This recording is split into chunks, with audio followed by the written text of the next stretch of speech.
काय थोडा वेळ नंतर आजोबा थोडा वेळ गप्प बसले. आता काय बोलणार, बायकोच होती समोरून आलेली म्हटल्यावर.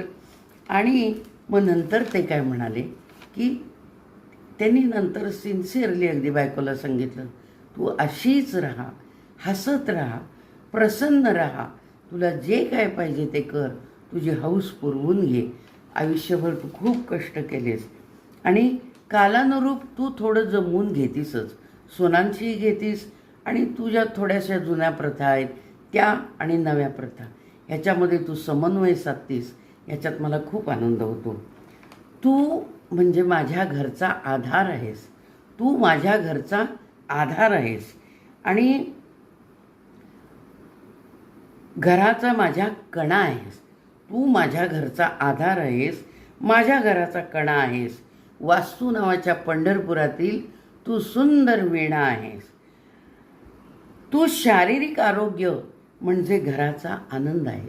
तुझं शारीरिक आरोग्य म्हणजे माझ्या घराचा आनंद आहे. देवघरात दिवा लावून स्वयंपाकघराची तू अन्नपूर्णा आहेस. देवघरात दिवा लावतेस आणि तू माझ्या स्वयंपाकघराची अन्नपूर्णा आहेस. घराघरात संस्काराचा सडा, घराघरात संस्काराचा सडा आणि चैतन्याचा झरा पाहण्यासाठी तुझं मन, घराघरात चैतन्याचा सडा आणि चैतन्याचा झरा राहण्यासाठी तुझं मन प्रसन्न राहणं हे खूप खूप गरजेचं आहे. त्यामुळे रागवू नकोस, शांत राहा आणि आहेस अशीच चांगली राहा, एवढंच माझं म्हणणं.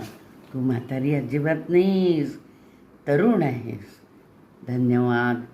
आपल्याला जर आवडलं असेल तर माझ्या चॅनलला सबस्क्राईब करा. आजचा माझा व्हिडिओ हा लॉंग व्हिडिओ आहे, जरूर बघा आणि पूर्ण व्हिडिओ बघा. मध्ये स्वाईप करू नका. स्वाईप केलेल्यांची संख्या दिसती परंतु स्वाईप करू नका, मला वाईट वाटतं त्यावेळेला. पूर्ण व्हिडिओ बघा आणि मला कॉमेंट्स द्या.